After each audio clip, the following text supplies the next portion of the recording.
Yes, ndabashuhuje mbifurije kugira ibihe byiza mwene data mukurwa n'Imana aho uri muri hose Imana ibampera umugisha kandi mukomeze munogerwe n'ibiganiro dukomeje kugenda tubagezaho by'umwihariko ku butaka bwa Leta ya Repubulika ya Demokarasi ya Kongo ndetse no mu bindi bice bigiye bitandukanye hari kumvikana urusaku rw'imbunda nini ndetse n'intoya mu bice bitandukanye bya Repubulika ya Demokarasi ya Kongo. Ni imirwano ikomeje kugaragara mu burasirazuba bwa Leta ya Repubulika ya Demokarasi ya Kongo. Abantu benshi bakomeze kwibaza bati se imirwano ikomeje kuba ihatse iki cyangwa iragaragaza iki muri rusange ku bikomeje kugenda bivugwa cyane cyane mu mirwano ikomeje kubera mu burasirazuba bwa Kongo. Isi n'amahanga bakomeje guhaguruka bamagana ibitero n'imirwano yo kurenga ku gahenge mu burasirazuba bwa Leta ya Repubulika ya Demokarasi ya Kongo. Abantu bibaza bati ese ni iki kizakorwa kugira ngo aka gahenge gase naho karangira ubundi bajye mu biganiro, kuko iby'agahenge bisa naho byabaye sibaniro, nta kintu na kimwe byigeze bitanga cyangwa se byigeze bigaragaza umusaruro ku bikomeje kugenda bivugwa mu bice bigiye bitandukanye bya Leta ya Repubulika ya Demokarasi ya Kongo.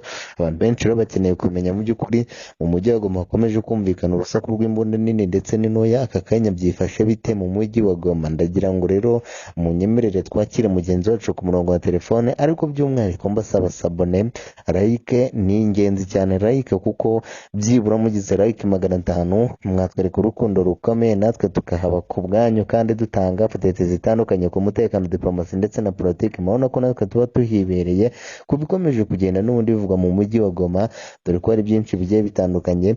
Rero nkaba nongeye kwiyambaza mugenzi wanjye, turi ku igenekerezo ry'itariki 12 z'ukwezi kwa gatatu 2026 hari kubera imirwano rero ku butaka bwa Leta ya Repubulika ya Demokarasi ya Kongo, ndetse isura y'imirwano yongeye guhinduka mu mujyi wa Goma nk'uko mugenzi wanjye anyakuye abimbwira, cyane ko benshi bavuga bati ni ukuri uru rugamba uko rumeze ndetse n'impuhwe za M23 zararangiye, ubu FARDC nta mpuhwe na nkeya ifitiye izi nyeshyamba z'umutwe wa M23.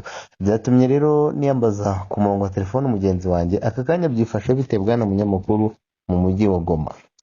Yego bwana munyamakuru, ngira ngo muri aka kanya ibintu byongeye guhindura isura. Ngira ngo imirwano yatangiye mu rukerera yakomeje, ngira ngo mu nkuru zibanza bwana munyamakuru naguhaga amavideo ndetse nkumva nambabwira ko ibiri kubera hano mu mujyi wa Goma byasize ambushe zikomeye zagiye zifatirwa ingabo za M23 zasize abasirikare umuntu atamenya n'umubare kuko bari benshi. Muri aka kanya ugeze mu mujyi wa Goma rwagati hari ibikorwa remezo bye byarubatswe n'ingabo za M23 nyango murabizi neza ko haciye iminsi zizihije umwaka zimaze muri uno mujyi wa Goma. Muri iki gitondo ndetse kugera saa 12 z'uyu munsi za mu gitondo uturutse saa 11 hagaragaye impfu nyinshi z'abasirikare ba M23. Muri aka kanya rero tuvugana bwana abanyamakuru, imirwano cyakomeje ndetse abakomeje gupfa ni benshi. Ngira ngo mu muhanda hagiye hagaragara imirambo myinshi, abacitse amaboko ndetse n'amaguru. Uri kusanga ibice by'abasirikare b'ingabo za M23 kuko muri aka kanya nahageze ngendumirwa, nahageze ndebye ibintu byahabereye bwana munyamakuru. Ingabo za M23 zirakushumbirijwe, reka mvuge gutyo. Ngira ngo no mu mujyi wa Goma rwagati muri aka kanya amaze guturikira ikibombe cyane cyane ku nzu yakorerwagamo ibikorwa by'ubucuruzi. Inzu y'ubucuruzi yaje kurimburwa bwana munyamakuru, n'inzu yari igeretse gatatu yaje guturitswa n'urusasu rwo ku ngabo za M23 bamaze kuraswaho. Ingabo za FARDC zamaze kubagabaho igitero. Ngira ngo rero byaje gutanga n'ubundi ingaruka zikomeye kuko hangiritse ibikorwa remezo by'abaturage bakoraga muri ino nyubako, ndetse abaturage bo bakakomeje guhunga runo rugamba kuko imbunda nini ndetse n'intoya biri gukoreshwa. Intambara yeruye nimba ivuga ngo yeruye bwana munyamakuru, hano bumve ko atari amakabya nkuru, kuko ngo muri aka kanya ndahibereye ndi ku mirongo y'imbere ku rugamba. Nubwo bitankundiye bwana munyamakuru ko hari umuturage twaganira kuko nta mwanya bafite, bari kwiruka. Nanjye byansabye kujya kwihisha kugira ngo tubashe kuvugana kuko ntabwo byoroshye. Ngira ngo ibiri kubera hano mu mujyi wa Goma byahinduye isura. Ingabo za M23 zugarijwe, zikomeje kuraswaho ndetse bikomeje gutanga icyizere ku ngabo za FARDC ko kano gace k'umujyi wa Goma kavuze byinshi ku mutwe wa M23 ndetse murabizi neza ko ari abayobozi b'ingabo za M23 bose baje gutura nyuma y'uko Minembwe irimbuwe n'ingabo za FARDC, baje guhungira rero mu mujyi wa Goma. None naho ibitero simusigaye bikomeje kuhagaba. Ngira ngo bwana munyamakuru, iyi nyubako yaje kuraswa rero ngira ngo nta n'iminota 30 iciyeho bamaze kuba bayirasa. Iyi nyubako yarashwe hari kuvugwa ko umugabo Sultani Makenga yaba ariho yaje cyane cyane gukora operasiyo zo kuba bagaba ibitero mu nkengero z'umujyi wa Goma, cyane cyane ubwo ndavuga ku kibuga cy'indege, kuko muri aka kanya naho hari mu hantu hari kwaka umuriro. Ngira ngo amavideo nakomeje kuyabereka bwana munyamakuru. Ngira ngo umujyi wa Goma cyane cyane ku kibuga cy'indege ibisasu byagiye bihageraho ingaruka. Ubu tuvugana hari kwaka umuriro, hari kugurumana, ndetse amazu atuye hano mu kibuga cy'indege byafashwe n'inkongi y'umuriro kubw'ibisasu by'indege za drone ndetse n'imbunda ziri gukoreshwa cyane cyane n'abarundi. Imodoka z'intambara ziri kurasa ibisasu, ari nabyo byaje kugira ingaruka rero ku kibuga cy'indege akaba ari kwaka umuriro. Ubu ngubu tuvugana muri aka kanya ingabo za M23 ntiwapfa kuzibona mu mihanda, ahubwo bari kugaragara ishusho ry'abawazarendo bamaze kwinjira mu mujyi wa Goma, cyane cyane winjiye mu mujyi rwagati, kuko muri aka kanya nibo bari kugenda bagaragara. Ingabo za M23 zahungiye hafi y'umupaka wa Rubavu, ndetse benshi bakomeje guta impuzankano ndetse n'intwaro, bakomeje guhungana n'abaturage.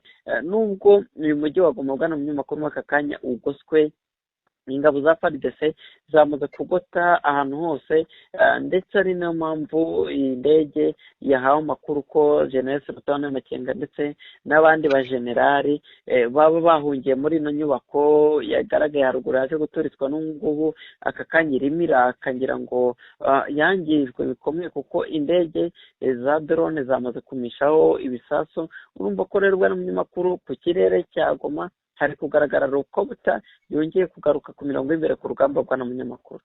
Yego, izi drone zikomeye zongeye gusenya ibirindiro by'umutwe wa M23 ndetse n'inyubako zirimo abayobozi.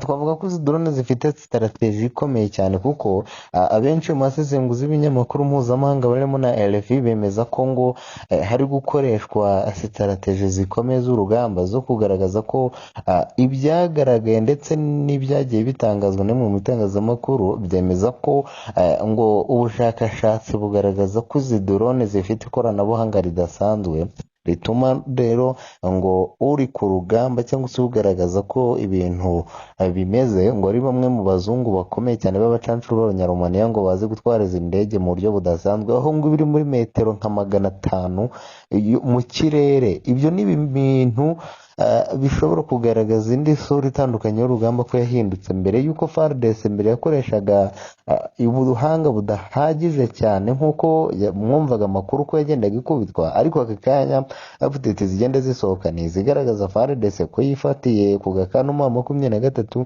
ni inkuru zigaruka ko FARDC yongeye kwigarura bimwe mu bice by'ingenzi ku butaka bwa Kongo mu mujyi wa Goma. Ibi ngibi twavuga ko M23 idashobora kuba yarabaye insina ngufi kubera izo systeme ndetse n'abahanga bazi gukoresha ibijyanye na strategy z'ikirere n'uburyo bagomba gukontorora, ngo kuko FARDC M23 ubu ngubu babakuye kuri telefone mu buryo bwa burundu, kubera ko ndetse n'ibyombo ntibakibikoresha, kubera ko izo ndege zikontorora icyombo ngo ugifite wese aturikana nacyo. Ibyo bigatuma rero M23 icanganyikirwa ku rugamba. Ariyo mpamvu mwagiye mwumva n'amakuru ngo yafashe bamwe mu bagambanyi bagiye babagambanira. Ibyo rero ni ibyo twakwita kuba M23 yarasebye ku mugaragaro, igatuma rero itsindwa mu buryo bugaragara. Muri aka kanya ngo akaba ari strategy z'izo drone zikomeye ziri kugenda zifashishwa. Ibyo ntabwo byaba byo ari ikindi kibazo gikomeye cyane gikomeje kugaragara cyane cyane kuri uyu mutwe wa M23, ko izo drone idashoboye kuzikoresha ndetse idashoboye no gukontorora uburyo zikoramo, bigatuma itsindwa mu buryo bworoshye. yego bwana munyamakuru, ngira ngo izi drone ziri gukora akazi katoroshye, ngira ngo amavidewo nagiye nyakoherereza bwana munyamakuru, ntibisanzwe kuko izi drone ziri gukoreshwa ziri mu kirere muri metero nyinshi bwana munyamakuru, kandi zigakora target ugasanga ingabo za M23 nta bushobozi zifite bwo kuba zahagarikwa nako zahagarika zino drone, kuko muri aka kanya ni drone ziri kwiruka mu rwego rwo hejuru, ntabwo wabona uko uzishyira ku gipimo ba mudashwa ba M23 byarabayobeye, kuko izi ndege ziri kuza by'amarabira nta nuzi aho ziri guturuka, kubona aka kanya tuvugana zimaze gutambuka, ziri kugenda nk'umurabyo, ndetse ku buryo nubwo waba uri umurasi kazana bwana munyamakuru ntabwo wazigaba ibitero ngo ugire n'imwe uhanura, ahubwo zo ziba zifite igipimo cy'ahantu runaka zirekurira ibisasu bwana munyamakuru, kandi bikagera aho bigomba kugera.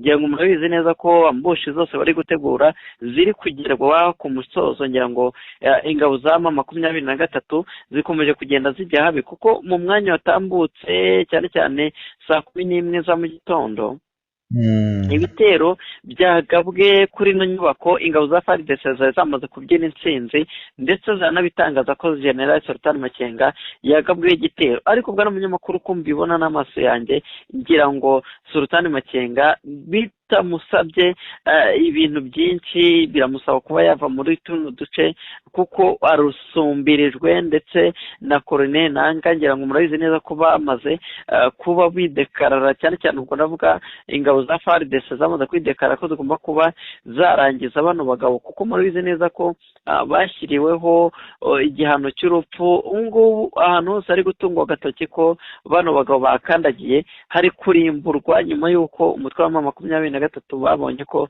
kuwuca intege ari ukurimbura hano bagabo, bakomeje kurangaza cyane cyane imbaga nyamwinshi, bababwira ko FARDC ari abagome. ngira ngo no mu mujyi wa Goma abaturage babo benshi bari baramaze gufata imico y'ingabo za M23, gusa bamwe muri bo abagenda cyane cyane mu mujyi hafi mu nkengero z'umujyi wa Uvira, nyuma y'uko rero M23 n'undi yishyiriyeho leta yigenga, ngira ngo abaturage barakominikana, nubwo kuva mu gace kagenzurwa n'ingabo za M23 ujya mu kandi gace bitoroshye, ariko bagenda bahana amakuru ku mirongo ya telefone, bamaze kumenya ibyiza by'ingabo z'u Burundi n'iza FARDC. kuko mwibuke ko bwana munyamakuru FARDC bari bayishyiriye akatarari urutege bavuga bati gufata umujyi wa Goma n'ubundi isaha n'isaha baraza kurekura byoroshye. ibi rero n'ubundi byatumenye ingabo za M23 zirara, zumva ko abaturage bazishyigikiye, cyane cyane ubwo ndavuga muri Minembwe. hagiye hagaragara abanyamurenge benshi, hagaragara ubwicanyi, kuko n'ubwo tuvugana muri aka kanya muri Minembwe naho imirwano irakomeje. ngira ngo urebye mu misozi ya Karingi ndetse no mu duce dutuwe n'abaturage, hari kugaragara iminwa y'imbunda nini ndetse n'imitutu y'ibisasu biri kuzamuka byerekeza Minembwe ndani, cyane cyane ari ingabo za M23. ikiri kugaragaza rero ko bwana munyamakuru izi ngabo zatsinzwe urugamba, bari gukoresha imbunda nto nazo zikumvikana mu gahe gato, gusa imibundano yo iri kugaragara ku ruhande rw'ingabo za FARDC zikohereza ibisasu zungikanya, ndetse ni nako drone ziruka mu rwego rwo hejuru zifite operasiyo yo kurangiza abajenerali ba M23, ngira ngo bahagurukiwe n'abacancuro nyuma y'uko bagerageje gufata umuyobozi w'abacancuro, ariko ngira ngo ntabwo byaje kubahira, kuko muri aka kanya bwana munyamakuru andi makuru ari update. mu mujyi wa Goma hongeye kugaragara abasirikare bo ku ruhande rwa FARDC bari barafashwe bagera muri 62, bakaba bamaze kurekurwa. ngira ngo barekuwe bwana munyamakuru tubyirebera n'amaso yacu, nawe sikabona ko bigiye bakorerwa iyicarubozo, kuko muri aka kanya imbohe zarekuwe bwana munyamakuru, bamwe ntibafite ubushobozi bwo kugenda. ubu ngubu aka kanya mu nkengero z'umujyi wa Goma hari kugaragara ambulance nyinshi zije gufasha aba basirikare. ingabo za M23 ndetse n'abarinzi bamaze kuba baraswa n'ingabo za FARDC. urumva ko rero n'ubundi ingabo za M23 zikomeje kugenda zifatwa mpiri, ndetse bamwe bata urugamba, kuko bwana munyamakuru hafi y'ikibuga cy'indege hagaragaye n'impapuro za operasiyo ukuntu ngo bifuzaga gukuraho Felix Antoine Tshisekedi bakoresheje bamwe mu ntasi zabo ngo zamaze kwinjira mu mujyi wa Uvira, zifite gahunda yo kujya rero Kinshasa kuba zagaba ibitero kuri Felix Antoine Tshisekedi. ngira ngo mwarabibonye ko umwe muri bo mu minsi yatambutse bwana munyamakuru yagerageje kugaba ibitero mu nama yari igiye guhuza abasirikare bakomeye ba FARDC ndetse na Felix Antoine Tshisekedi, ariko baza kuvangirwa ndetse na operasiyo bari bapanziza kubapfubana. uyu musirikare ku ruhande rwa M23 wari wageze Kinshasa byaje kumugendekera nabi, kuko muri aka kanya arafitwe, arafunzwe n'ingabo za FARDC, ariko yakoze operasiyo itari nziza, bamufata ari gutega ibisasu ahari yagiye kwinjira Felix Antoine Tshisekedi. ibi rero bwana munyamakuru, impapuro z'iyo raporo yose zikaba zasanzwe mu mujyi wa Goma, ngira ngo byeretswe abasirikare bari ku rugamba, ndavuga abajenerale ba FARDC babyerekanye, ndetse natwe ubwacu twabyiboneye, twashe kubibona. ngira ngo nubwo bitadukundiye kubera umubyigano wari uhari w'itangazamakuru, cyane cyane ibitangazamakuru bikorera hano muri Repubulika Demokarasi ya Kongo, harimo Okapi ndetse na televiziyo y'igihugu, ntabwo byadukundiye rero ko twegera umuvugizi w'ingabo za leta mu bya politike bwana munyamakuru ngo atugezeho operasiyo yose, nk'uko yakomeje kugenda bivuga ko ari impapuro zari ziri kugenda zigaragaza ukuntu bifuza kuba bakuraho Felix Antoine Tshisekedi byoroshye. ngira ngo rero bwana munyamakuru, imipango yakomeje kubapfubana. muri aka kanya rero imirwano iri kuba mu mujyi wa Goma ikaba yasize izo ngaruka zo kuba n'imipango bafite yamaze kuba ivumburwa n'ingabo za FARDC. urumva ko n'ubundi ni ya shusho itari nziza ikomeje kugaragara, cyane cyane ko uyu mutwe wa M23 usa n'ukomeje gutsindwa mu buryo bugaragara. twavuga ko ubu ngubu hagiye gukorwa iki cyasa ari irihe shusho n'ubundi rikomeje kugaragara mu bice bigiye bitandukanye bya leta ya Repubulika Demokarasi ya Kongo? yego bwana munyamakuru, ikiri kugaragara ndetse kigaragara n'amaso y'abantu ni uko izi ngabo za M23 ziri buze kurekura byose. ngira ngo biragera kugera ku isaha ya nimugoroba cyangwa se ku makuru yacu ataha. ngira ngo bwana munyamakuru, operasiyo zero zihari ni uko ingabo za M23 ziraba zitakibarizwa hano mu mujyi wa Goma, kuko ubu ngubu tuvugana hafi y'ikibuga cy'indege haragoswe, ndetse ubu ngubu ndi guhanga amaso hafi y'ikibuga cy'indege hari kugaragara ibimodoka byesitawe byerekezwa mu mujyi, ariko bitari gukorwa bwana munyamakuru, kuko sinabura kukagarukaho. nta ngabo za M23 ziragaba ibitero kuri zino modoka z'abarundi zifite iminwa yerekeje mu mujyi wa Goma, cyane cyane aho ingabo za M23 ziri guhungira, kuko hari inkambi cyane cyane kamvuge y'ingabo za M23 ku kibuga cy'indege mpuzamahanga cya Goma.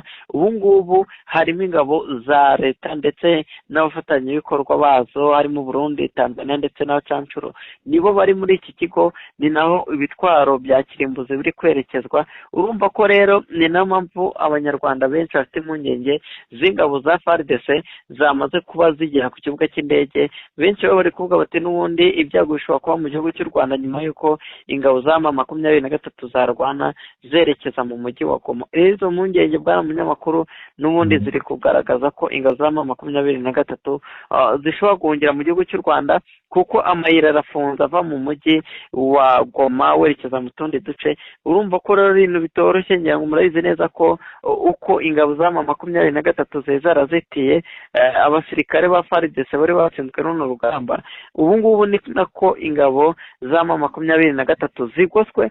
noneho bwana munyamakuru, agashya karimo nuko hagoswe abasirikare bakomeye, harimo General Sultan Makenga ari muri uno mujyi wa Goma. ari na mpamvu bwana munyamakuru abantu benshi bari kuvuga ko iherezo rye rigeze ku ndunduro, kuko nta kandi gace yavamo atagiye mu gihugu cy'u Rwanda, ndetse na Colonel Nanga bari barahungiye muri uno mujyi wa Goma, ariko ngubu ukaba ugoswe, ntaho guhungira ahari, ntibagerageza kuzamura indege, byababera ibibazo. ngira ngo rero bwana munyamakuru, bikomeje kugenda byanga ku ruhande rw'ingabo za M23. yego hari update zagendaga zivuga tugana no ku musozo zivuga ko Colonel Nanga nawe yongeye kuba drone zamuhiga mu buryo budasanzwe. Hari na update yagiye ivuga ko ngo yaba aho bari barashwe. Ibi byo bifatse iki cyangwa se mu by'ukuri haba hongeye kuraswaho uyu Colonel Nanga yaraherereye? yego bwana munyamakuru, ngira ngo ibi ngibi byatangajwe ubwo ibitero shuma byagabwaga kuri etaje iri hano mu mujyi rwagati ndahitegeye n'ubungubu haracyari gucumba umwotsi bwana munyamakuru. Ahangaha habereye rero isanganya z'indege za drone zahagabye ibitero ubwo General Sultan Makenga ndetse na Colonel Nanga bari bagerageje kuba basa muri ino nyubako gupanga operasiyo Rugamba. ngira ngo rero operasiyo Rugamba ntabwo baje kubahira, baje kuraswaho gusa ku bw'amahirwe bwana munyamakuru abo bagabo ntabwo bari muri ino nyubako, gusa hapfiriye abasirikare benshi bari mu gufata amabwiriza cyane cyane bo kwizerwa cyane cyane b'ingabo za M23 bari bizewe cyane cyane ku mirongo y'imbere ku rugamba, ndetse banavugaga ko aba basirikare bamaze guturitswa aribo ingabo za M23 zari ziringiye nka ba mudahushwa bari bakorakoranyijwe ngo baze kuba babafasha mu bitero shuma bikomeje kubera hano mu mujyi wa Goma. ngira ngo bakomeje rero kugira ikikango nyuma y'uko n'ubundi uduce bari kugenda bagaragaramo bano bagabo hari kubiturika ridasanzwe, ndetse benshi bifuza kuba barimbura General Sultan Makenga, dore ko abasirikare ba FARDC bakomeje kwigamba bavuga bati n'ubundi kuri akuguru kwe kurimo isasu ngo n'undi n'akandi barashaka kumufata ari muzima ndetse bakamukorera iyicarubozo, kuko murabizi neza ko yakomeje kugenda agaragara mu bikorwa bigiye bitandukanye. arashinjwa kwica abanyamurenge bo muri Uvira bagiye bahagwa, wajya muri Minembwe naho hajya hapfa abaturage benshi. urumva ko rero n'ubundi ibi byose ari ku mutwe wa General Sultan Makenga ndetse n'abambari be, harimo abajenerali bagiye batandukanye ndetse n'umuyobozi wa M23 bose bari mu mujyi wa Goma. iherezo ryabo rero bwana munyamakuru buri umwe wese aribaza icyo bari bukore, byayoberanye kuko ntibemerewe kuva muri kano gace uretse kuba bajya mu gihugu cy'u Rwanda, kandi nabwo imirwano iri kubera ku kibuga cy'indege iri gusatira hafi y'umupaka. urumva ko n'ubundi amayira yose agiye gufungwa bagafatirwa muri ambushi bwana munyamakuru. yego n'ubundi benshi bakomeje kugenda babivuga ati urugamba ruri kugenda rurushaho kuba urugamba. reka ngushimire rero kugira ngo tuze kugaruka n'ubundi mu zindi update n'ubundi zikomeje kugenda zigaragara ku mutekano, diplomasi ndetse na politike ku ruhando mpuzamahanga, dore ko hari byinshi bikomeje kugaragara ku mirwano ikomeje kugenda iba ku butaka bwa Congo. isi n'amahanga bategereje kumenya update n'ubundi ziri buze kugenda zivamo. reka ngushimire cyane. yego urakoze cyane bwana munyamakuru, n'abararikira ko mu mwanya utambutse muri update ngiye kubagezaho bwana munyamakuru, isanganya ry'imirwano iri kubera no mu mujyi wa Goma ndi kuri bagezo 5/5, ndetse mu mwanya uri imbere turaza kubaha update ari kubera muri Minembwe, kuko naho hongeye gutwikwa inzu z'abaturage ndetse n'ubusahuzi buri gukorwa na twirwano. muri aka kanya nongeye kunyarukira kugira ngo hose bagezeho amakuru 5/5 mpibereye, ndetse nageze ku mirongo y'imbere ku rugamba kugira ngo hatagira undi bayobya. nta handi hari amakuru yizewe uretse hano. ubu ngubu tuvugana bwana munyamakuru ntibyoroshye, ngiye gushakisha uburyo ki nasohoka muri uno mujyi wa Goma cyane cyane ari kubera imirwano, ndebe ko nagera muri Minembwe kugira ngo tube twabageza update zigiye zitandukanye, nubwo bisaba amasengesho menshi yo kudusengera kugira ngo tube twareba ko twangana n'ibiri kubera hano muri Repubulika Demokarasi ya Kongo. nanasaba abantu bwana munyamakuru ko basharinga ikiganiro cyacu ndetse bakaduha na like, ndetse bari iby'agaciro bima motivation nanjye yo kuba nakomeza kujya mu mirongo y'imbere ku rugamba kugira ngo umuntu akore uko ashoboye, bamenye amakuru 5/5. rero babikore kugira ngo batwereke ko turi kumwe, natwe tubagerere ku ntego, cyane cyane tubagerere ku mwishwo w'ikibazo cy'imirwano iri kubera hano muri Repubulika Demokarasi ya Kongo. bwana munyamakuru nanabasaba mbinginga kuba batuba hafi banadusengera muri ino mirwano kugira ngo turebe ko twabagezaho amakuru 5/5 nta kidukomaniye, cyane cyane ndavuga ngo ibisasu, kuko mu mwanya utambutse bwana munyamakuru ndi umwe mu barusimbutse, kuko ibisasu byagiye biraswa cyane cyane n'ingabo z'u Burundi byaguye neza ku nyubako bwana munyamakuru y'aho duherereye. Urumva ko ari ibintu bitoroshye bwana munyamakuru? Yego, urumva ko ari ibintu bitoroshye, byose turagenda tubwira ko mu meza ari imbere. Ndagushimiye cyane. Yego, wakoze cyane nawe bwana munyamakuru, nshimira n'abakomeje kutwereka ko turi kumwe. Yego, amakuru yacu ntakagaruka, Nyagasani akomeza abampera umugisha. Ubwo turagaruka ku zindi update n'ubundi zikomeje kugenda zigaragara ku butaka bwa Repubulika ya Demokarasi ya Kongo. Imana ibampere umugisha mwinshi.